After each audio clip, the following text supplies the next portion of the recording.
So I just want to learn as much as I possibly can from everybody, just because, it's going to be my first time on this stage, inside the ropes. And so just, trying to see like what I can pick up on like here and there to like, better my game and better myself as a player. But also I just want to, experience everything, just kind of like take everything in. It's been my dream, like I said, ever since, I was a little kid. So I couldn't be more stoked.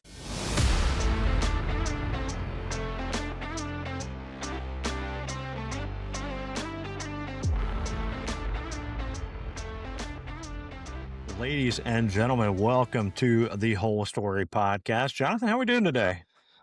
Listen, it's a little chilly in my garage, and I'm sitting literally with an oil heater between my legs trying to stay warm. But other than that, it's great, man. We just had another amazing episode, another interview, and I'm jealous and intrigued, and it's incredible. Yeah, Bri Chacon, who is playing on the LPGA Tour this year. LPGA Tour, this is our fourth season, and we literally had an LPGA Tour pro on our show.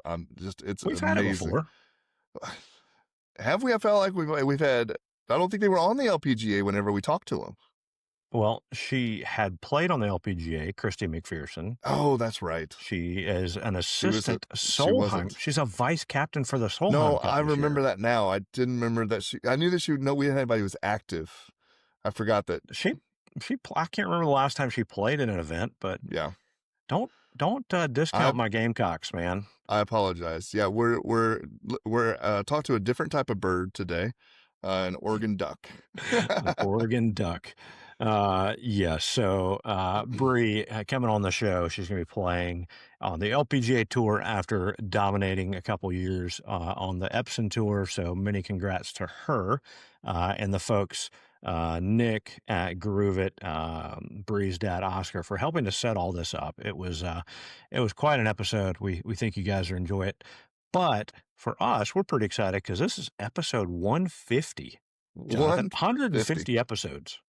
Right. If you went back and listened to our first one, we apologize. We've gotten a little bit better, and just a little bit. And the thing about it is, we talked about it. We're going to keep doing this as long as we're having fun. And I think every time we get done with a show, we're still sort of flabbergasted in the sense of like, that was so much fun. I can't believe we got to talk to that person. So episode 150, if you'd like to go back and listen to all of them at once, it'll only take you a long time if you try to power through that thing. But yeah, this is, it's incredible, right? Like, we knew when we were in, was it top 1% after you get past episode 21? Yeah, put you in the top 1%.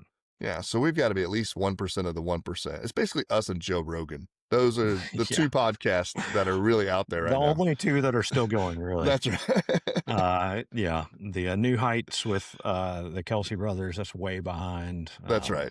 Yeah. So they haven't even made that like episode 30. They're barely started. Yeah, they'll catch on at some point. Yeah. Okay. But man, it's been fun. 150 episodes. Thank you for doing this with me. It's no, thank you. Like this, it's only up from here, right? Like we keep.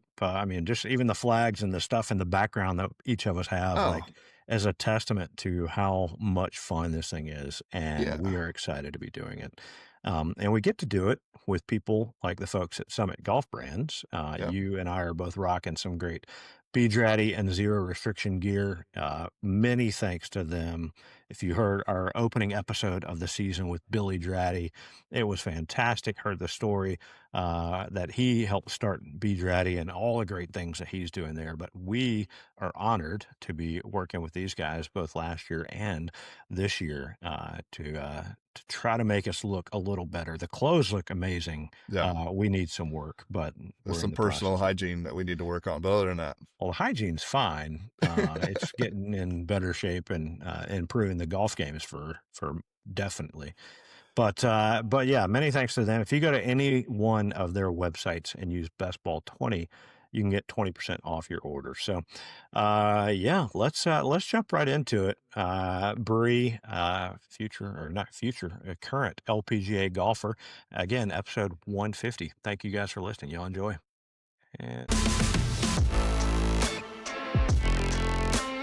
All right. Bri Chacon. Welcome to the Whole Story Podcast. We're excited to have you here. Yeah, thank you for having me. Very nice. Well, Bri, you are a talented golfer, as Jonathan pointed out before we started recording. Probably one of the best golfers that we've interviewed. We've had some good ones, and you're definitely way better than us. But golf is something that you kind of grow into, and we want to know. We asked every one of our guests, like, when did you start playing golf? Did your dad Oscar like hand you a club like when you were born and say, "Hey, let's do this," or how did that work? Yeah, so I first started playing golf when I was around 3 years old. I was pretty young. Around that age is when my dad started getting super into golf. Like he got the golf bug a little bit later in his life. And so he would just have like random clubs just kind of lying around the house. And I think one day he just saw me, as like a little kid, like trying to swing like one of his like full grown golf clubs. And then he said that, like, a light bulb, like, kinda went off in his head, and he was like, "Oh, like, I think she'll like golf." And so the following day, he went out and bought me my own little, like, peewee set of clubs, and from then on out, I was just, like, obsessed with hitting, like, anything and everything in the house, and I was even more obsessed with the clubs, like, themselves because they had Snoopy on them, and I loved Snoopy as a kid. And so that's pretty much how I started, and then from there, we live pretty close to like a little mini course, like a little range that's like always open at night. And so he would take me to go like hit balls like late at night after work. And then it just pretty much started from there. And then he got me my first like swing coach, I guess, when I was about 5. And then I started playing in junior tournaments when I was 6. Started playing in like the US Kids Junior Tour where he would like caddy for me and like just help me and stuff. But yeah, from a very young age, I have been playing golf, so basically my entire life. So So do you still have the Snoopy clubs? I do. They're in the garage actually somewhere. I have so many like old clubs in the garage, just like there for memories. But yeah, I do still have them. And When you make the Hall of Fame, they're probably going Mhm, to want to see one of those, that's have right. those in like your locker for the Hall of Fame. Yeah, hopefully. So, And so where's home? I know you ended up going to the University of Oregon. Is that where you're from? No, so I'm actually from LA. So I'm from Whittier, which is kind of like on the border of like LA County, Orange County. But yeah, like you said, I went to school in Oregon and then now I'm back here, back home in Whittier. does Man, your there are a lot of great teams around there. Oregon was that's quite a recruit. Yeah. Yeah. Definitely wanted to, get out of California when I was, going through the whole college recruiting process, but it worked out well. So I'm happy. do you do you have siblings? No, I'm an only child, just Okay, I me. was going to say because you just completely ruined like the best sibling thing for if you had other kids. Because your dad would be like, "You all don't play golf this well." Does your No, dad yeah, I know. does your dad still play golf? Yeah, he does.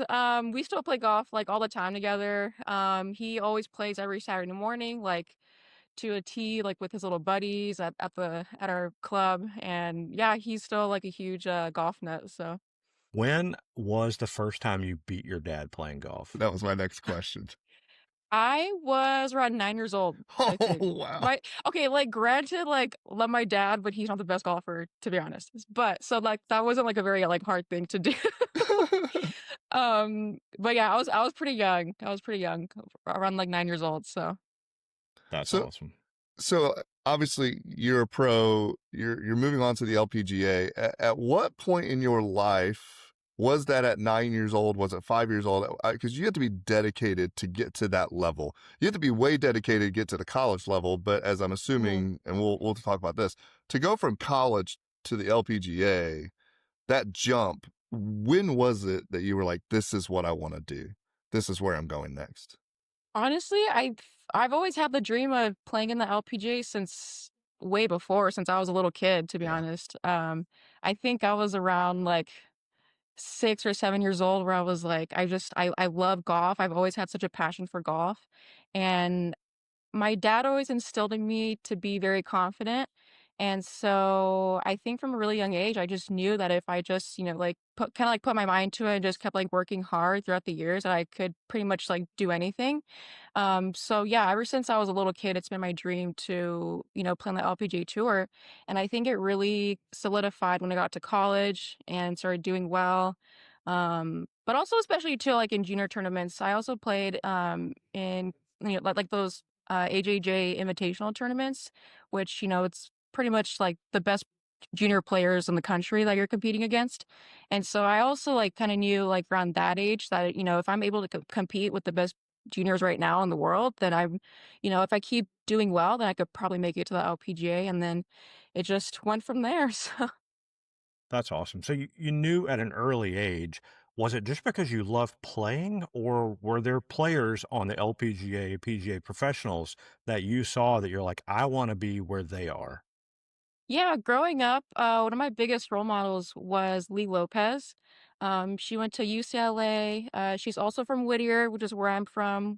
She went to the same high school that I did, and I would always see her practicing at Industry Hills Golf Club.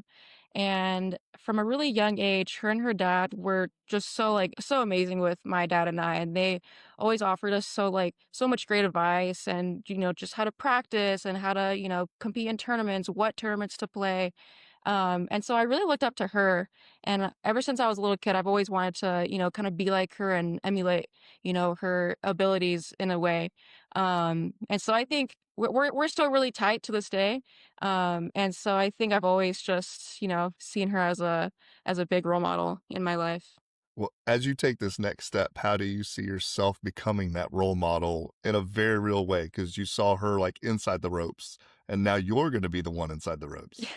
Yeah, I mean, now, that I'm kind of like in that position, it's like a whole like full circle moment in a way. It's really cool. And I still just try to give back as much as I can to like younger girls that, are looking up to me or, may want to be professional golfers one day or just girls who just love playing golf. I mean, just yesterday I played with two really talented little junior players out in Rolling Hills, and it was just like so fun just to play with them. And, I just kind of like reminded me of when I was their age. And it was just like really, really nice to kind of like give them like some tips and tricks and just, like talk to them. But yeah, I mean, I love, trying to give back to younger girls just because I was there, at one point in time. So definitely like a full circle moment. Did you make Not sure to too beat? long ago. Did you make Yeah. sure to beat him though? Like, Well, we actually did like a little like 2v2 match. So it okay, was it was fun. It was like very you lighthearted. got to make it fair. Got to make it fair. Yeah. Yeah. Everybody wants to be on Bree's team. So before we start talking about your professional side, let's stick with the amateur. I know obviously we've talked, you played at Oregon, and you had pretty good success there, I would say, correct? I would say, yeah. Well, yeah. What were some of the highlights? Like, what was college golf like for you? Yeah, I loved playing in college. Like, like we said, I played at Oregon, go Ducks. But I think my college career was a really big stepping stone for me. I think during those, collegiate years, I really developed my game as a player. And I just really matured a lot as a player. And I think that's what really prepared me for, the next stage of professional golf. And I learned so much from my coaches. I was playing for Derek Radley and Monica Vaughn at the time, and they just had so much knowledge. I just try to learn as much as I can from them, but not only from them, but from my teammates as well. I was playing on a stacked team. Everybody was so good, like week in and week out. Like it was a battle, like in qualifying to see who was going to be make the travel squad and playing tournaments. And so I think we did like a really good job of just kind of like helping everybody, like in our own different ways, and just kind of like offering each other like different bits and pieces of information and how we can all get better as a team. And I think that's one of the biggest reasons why we had so much success as a team. Just because like going in my freshman year, I think we were ranked like 50s, 60s around there. And then by the time I finished, we were ranked number 2 in the country. So we came a long way. And I think a big part of that is because my coach really preached to us that how important it is to, really be allies to each other and not think of each other as, our competitors. Because even though golf, collegiate golf is a team sport and, golf is, very individual, we're still a team. We're not like necessarily going like against each other. So I definitely learned a lot during my college years that really helped me for my pro golf level. How is that? Do you find it hard to make that adjustment to the pro level? Because once you get to the pro level, it's no longer a team sport. Like you're literally not supposed to help the person. I guess, I mean, you can be nice, but you don't want them to do better than you. So how does Is there a Yeah. break in mentality from that? How do you make that adjustment? Yeah, a little bit. It wasn't that big of an adjustment for me, I think, just because I was so used to being so individual, like in junior golf and stuff like that. But I mean, like when you're out there, you kind of do have like your own little team per se. Like my caddy, my dad Mm. would travel a lot with me on the road, and then I would have my coaches. So it's kind of like your own little team in a way, just not as big as like a college team, if that makes sense. Yeah. Well, I want to ask one more question about your amateur days. I noticed that you got to play in the ANWA a couple times. Jonathan lives in Yeah. Augusta. I live in South Carolina, not very far from there. We're big fans of the ANWA. I think it's one of the best tournaments in the world. Um, Talk to us about your experience there at ANWA. I loved playing the Anwa. Oh my gosh, that was just so amazing. I played 2 years at the Anwa, and I remember my first year I was just so starstruck. I was like, "Oh my gosh." Like Augusta National, and it's insane how perfect the course is in person. Like I know like everybody says like, "Oh, Augusta like so Had nice," you but like been before? whatever. No, that was my first time. What year was And this? so this was 2023, 2022, I believe. Um it was my junior or senior year in college. And I was just like I was so taken aback because literally like not a single blade of grass was out of place the entire grounds. Like it was insane. And I was just like, wow, like these fairways are like the carpet at my house. Like, oh my but it was insane. It was such a great experience. Definitely one of the biggest amateur tournaments I've ever played. And aside from it being held at Augusta National, like it was really cool to be playing against the best amateur players in the world, not just in the country, not just in the US, but like in the world. And so that was I can't even like describe how amazing that was. I was Yeah. there for the 22 on that Saturday. Oh, And, no way. and I would recommend anyone, if you want to go watch some of the best golf ever and also be able to take in the course, Anwa is I recommend Anwa to everyone. If it's the Yes. first time that you're going to the Augusta National, the Masters is it's super crowded, and the Anwa is incredible when it comes to the level of golf that's being played, and then the ability to almost catch every single person as a part of it. It's amazing. So you went Yeah. twice, which means you at Mhm. least got the Friday rounds plus the Champions Retreat for two. So Yes. how do you feel like you fared? Like whenever they start hosting their own women's Augusta National Masters tournament, how do you think you're gonna fit in? Ooh, I think if that does happen, hopefully, I'd have a little bit of some, good experience. Augusta definitely is, a really tough course, and it's a lot hillier in person than it looks like on TV, which I've heard a few people say, which is Yeah. really true. It's really, really hilly. But yeah, I would think it would be so great to have like a professional LPGA event at Augusta. I think that's what, we need. But yeah, I think I would have some good experience, under my belt, going into that if that does happen. So that'd be pretty cool.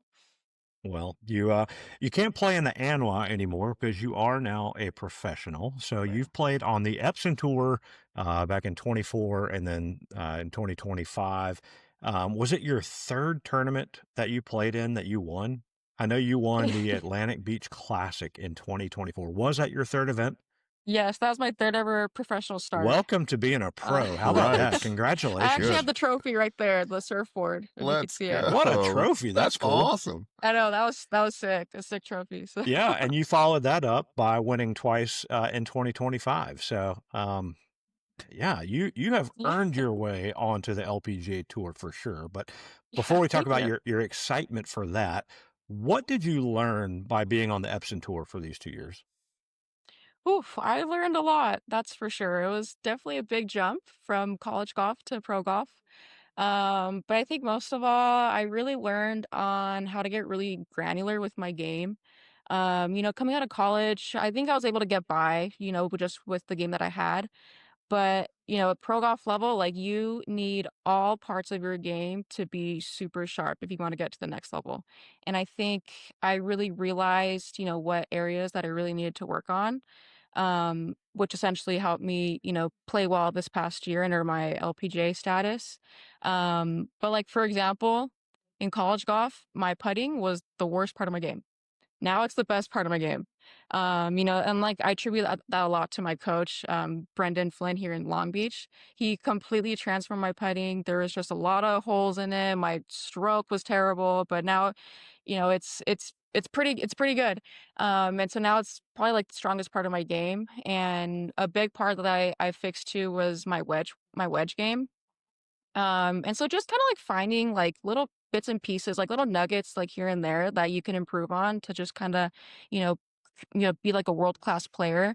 Just because like at this level, it's like everybody's so good, and you have to find like any little, nuggets that you can do to kind of like set yourself apart and give yourself an advantage.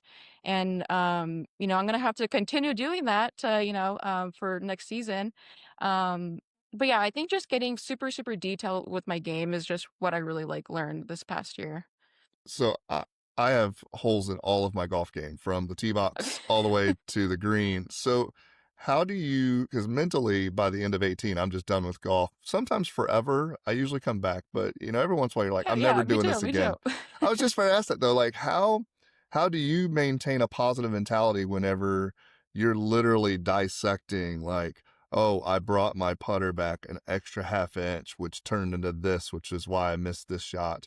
How do you go to a range session or even just like you said, playing golf with, just some new ladies, and encouraging some junior players to not just fall into a hole where everything's terrible and I'm never going to be able to do this again?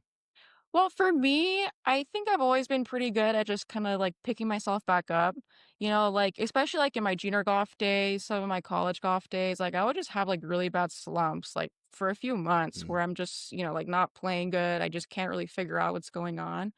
Um, but I've always just been like a very driven person. Like I just still like get up every day and I just know eventually like I'll just get out of it.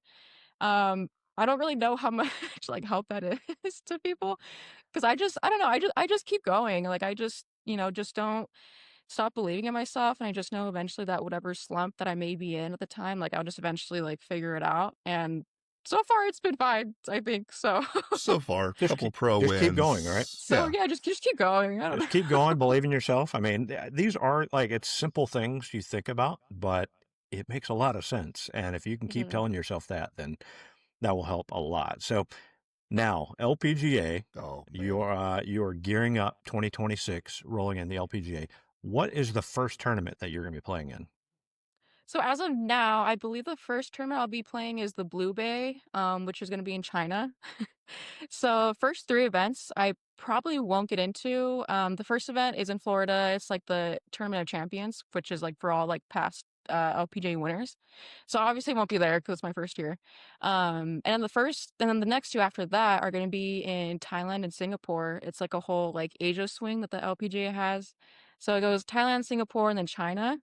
I probably won't get into the first two. I think because they give a few like spots to like some of the Asian players out there. But I think China will be my first one, which is going to be really exciting because I've never been to Asia before. So I'm super stoked. What's the process of deciding how and when you get into a tournament? Because it sounds like just because you have your tour card doesn't Mhm. necessarily mean that you can just show up on a Monday and they're like, oh yeah, you're here ready to go. Yeah, so it's the same thing for both LPG and Epson Tour. They have like priority lists or like different status levels. So there's like different tiers based on what status you have. And so the status that I received, making it through the top 15 on Epson, I'll be able to play like a full season of the LPGA tour. But basically, it's just like an order of who gets into what tournament, and every single tournament they go through that order. So, um, how do I explain this? Like, if a few people don't play, then the next people from the bottom of that list will get into that tournament, if that You're on makes the sense at alternate all. list. Yeah. Yeah. Yeah, like an alternate list essentially. So, Yeah. yeah, luckily with the stats that I have, it's category 9. I'll be able to play pretty much like a full season, just like those first 3 events I won't get into, but everything else I'll be able to get into. Well, So, just go win your third event again, I was and going to then you say. should have pretty good I status. know that's the goal. We'll see. We'll see. So Very basically, nice. you've got like diamond status on Delta, where as soon as you sign up, you automatically get upgraded. So Yeah, essentially, yeah, that's a good way of putting it. So, yeah, If not, you'll get diamond status on On- Delta by flying to by flying to China for China, golf. that's So, right. yes, for sure. will you travel to those tournaments prior to that one just to see if you can get in, or are you just going to wait for the China event? I'm probably gonna wait a little bit closer to the event. Because if I'm like pretty close to that like cutoff line, then I might go like a few weeks earlier and just to see, just because like last minute, like some people may like pull out or get injured, whatever it may be.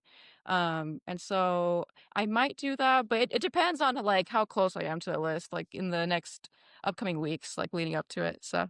Very exciting. Well, what are you most looking forward to about this next level up, the top level, the LPGA? A lot, to be honest. I'm just super excited just to get out there, learn as much as I possibly can from like, some of the greatest players in the world. And just I just want to learn as much as I possibly can from everybody, just because, it's going to be my first time on this stage, inside the ropes. And so just, trying to see like what I can pick up on like here and there to like, better my game and better myself as a player. But also I just want to, experience everything, just kind of take everything in, and it's been my dream, like I said, ever since, I was a little kid. So I couldn't be more stoked.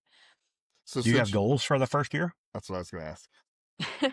um, I don't want to, set any, goals and put like any pressure on myself. I think my number one goal is just to play the best that I can play. And, All right, I we'll know that we'll if set them for you then. Right, Don't worry. right. okay, Yeah. okay. But Only win but odd tournaments. The first Yeah. one, the third one, the fifth one. yeah, there you go. But I just believe that, if I'm playing the best golf that I can play, like I know I can compete with anybody, but I don't want to set any too like unrealistic goals like, oh, like finish this in this tournament or finish this and how many whatever tournaments.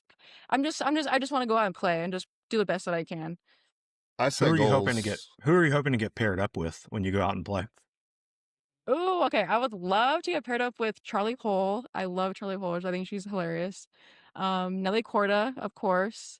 And who else? Who else? I would say Lynn Grant too. I think I really try to emulate their games in a way, with mine. So they're kind of like my role models too, a little bit. So.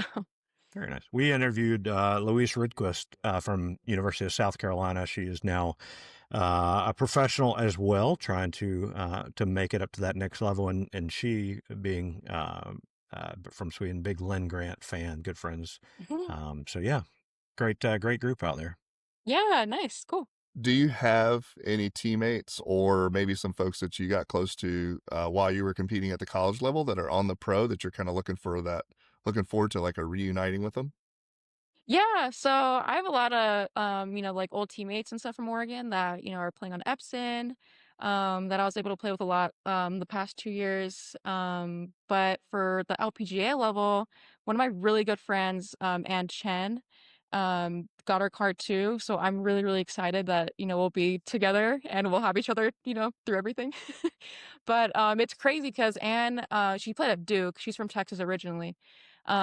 She actually won the tournament championship, the very last tournament of the Epson Tour season to get her card. It was That's awesome. insane. It was like a 6-hole playoff as well too. It was like, oh my God, it was so cool. And I was just like crying after. I was like, wow. But yeah, I'm super stoked. She's one of my really, really good friends. And we've gotten really close over the past 2 years on Epson Tour together. So I'm really happy that we're going to be, playing our first season together next year. That'd be fun. I don't know if you do this. If I'm playing a new course that's going to be really nice, I start planning out my outfit weeks in advance. I'm not making that up. So if I were going to be playing in my first professional tournament, I would have clothes laid out and every day completely mapped. Do you already have what you're going to be wearing in China ready to go? No, Oh, I don't, sorry. I literally It's don't just plan you, out my Jonathan. outfits. it's not just I me. don't, I But don't plan out my outfits till like the night before because I what? wait till like the very last minute to see like what the weather is gonna be like, and I'm Oh, like, okay, like pants or skirt. Sweater, no sweater. Like, I don't know. I'm pretty last minute, so. Well, it's exciting. Who are some of the brands that you're working with so far? So right now I'm sponsored by Titleist. I've been with Titleist since I was 14, 13, 14. And then right now I'm still working on trying to find like a good stable like clothing company. Just like for apparel and stuff. And then I am talking to like a few different sponsors right now, still in the works. But yeah, I'm trying to still get that like situated. And my dad's been helping me out with that stuff too, just because I don't really have like an agent right now. So we've been kind of, going through all this like on our own. So we'll see. We'll see what comes in the next few weeks. That's really exciting. Well, any brands out there that are listening to this, we can help you get in touch with Bree or Oscar or anybody there, and help Ooh, get. yeah. I would say like my Who's on your dream wish list? brands would Yeah. be like Nike, because I went to Oregon, Nike Town, USA. Yeah, Go Ducks. Even like Malbon, I love Malbon. Um, Even Adidas, Lululemon, I love Lululemon, Viore. I would say those are like my top five for sure, if very I had to nice. choose. Yeah, if you had to pick, right? Net Yeah. jets. You forgot net jets. You need net jets to be on your collar. That way you can Oh, fly that's to, right. That's you can right. go to China Yeah. in style. Yeah, Yeah. private planes everywhere. Very nice. Well, one thing we ask all our guests, and we'll kind of shift back to your game a little bit, and we're super excited for this coming season for you on the LPGA, but we try to bring out good golf stories. And so one question we ask everybody is, what is the story of your most memorable golf shot? Most memorable golf shot. Oh, okay. So 2019, my senior year in high school, I was able to play in the Junior Solheim Cup, and this year we played in Scotland, and it was insane. Like that was one of the greatest like memories I have in golf ever. But more specifically, I was playing, I believe, on the second day of our match play, and it was foursome. So I was playing with Amanda Sambach from, Virginia. And we were playing against, I don't remember exactly who, but two two European girls. And my coach, my swing coach, Greg Castleman, flew all the way out to Scotland to watch me play, which was super cool. And it was crazy because I think he came like in the middle of the round, and the first hole that he came on the course to watch me play, I holed out in front of him from, it was like a short like wedge shot, like 65 yards, but it was still a hole out, so I was like going crazy. So that was really special. That was really cool. And yeah, that was a really special trip just to, have my swing coach there who I'm super close with. He's been coaching me since I was 11 years old. And it was just a once in a lifetime, shot, I feel like, to, me be able to pull off a shot like that, like on such like a big stage, playing in Scotland, like it was super cool. Very nice. What course were you playing? Glen Eagles. Oh, quite a place. Not a bad It spot. was, yeah, it was beautiful. Very nice. Well, Jonathan, you want to jump into our quick nine? Yeah, we do this with everyone. These are just a little back and forth rapid fire. And listen, you're gonna have many to choose from. The first question: what is the favorite course you've ever played? Oh, Augusta National, obviously. Oh Man, how do you even have a but? Go ahead, Robbie. well, You're gonna ask the second question. I don't think there is one. Go I was ahead. going to say that is on the top of everybody's Right. bucket list. Yeah. So we're going to have to ask you, what is the top course on your bucket list? On my bucket list. Where do you go after Augusta? Ooh, let me think. Let me think. I would say, okay, kind of a weird choice. Maybe like TPC Sawgrass. I've never been out there, but I would love to play out there. It looks so sick. Yeah, it looks awesome.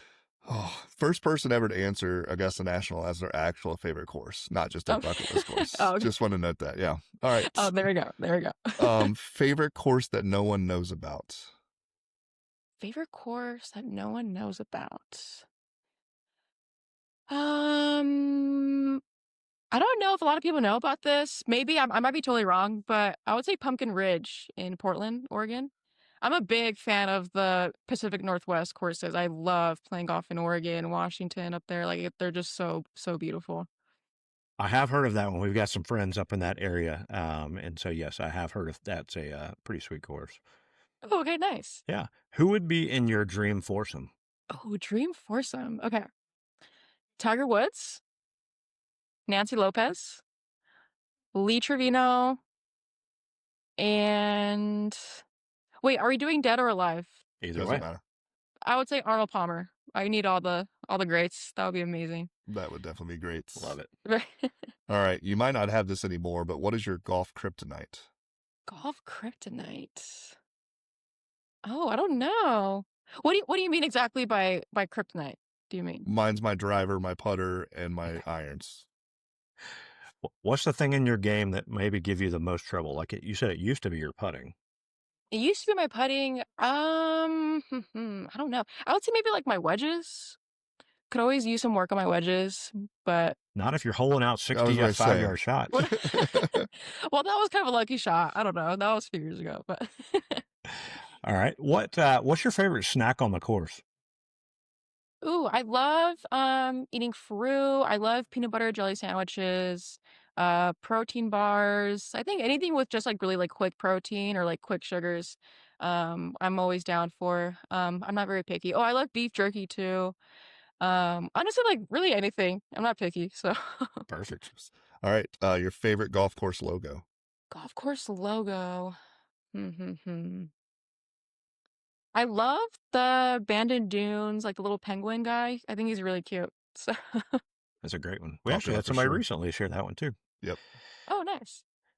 What has been your favorite purchase from a pro shop? Purchase from a pro shop. Let me think.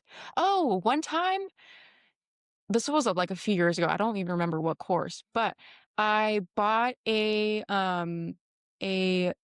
divot tool like in the shape of like a wedge. So it was like it was like very like mini. So it was like the face of a wedge with like a little divot tool. I thought that was really cool and I thought it was super cute.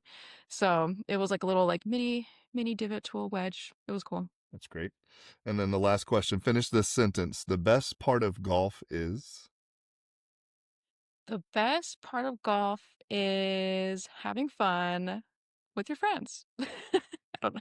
I love it. That's the perfect answer.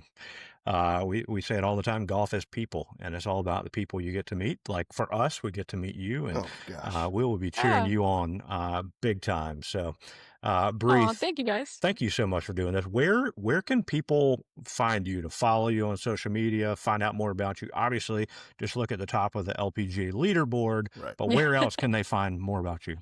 Yeah, you can follow me on Instagram at Bri.Chac. I post pretty regularly on there. I think I use Instagram the most out of any other like social media platform. So I would say Instagram is your best bet. Perfect. Well, we really appreciate your time. Many thanks to your dad, Oscar, as well, and the guys over at Groove It for helping coordinate this. It's been an honor for us to get to chat with you. We'll be wishing you lots of success on the LPGA Tour. Congrats. Yeah, thank you guys so much for having me. Really enjoyed it. Absolutely. Well, for Bree and Jonathan, this is Robbie. You guys have been listening to another episode of the Whole Story Podcast.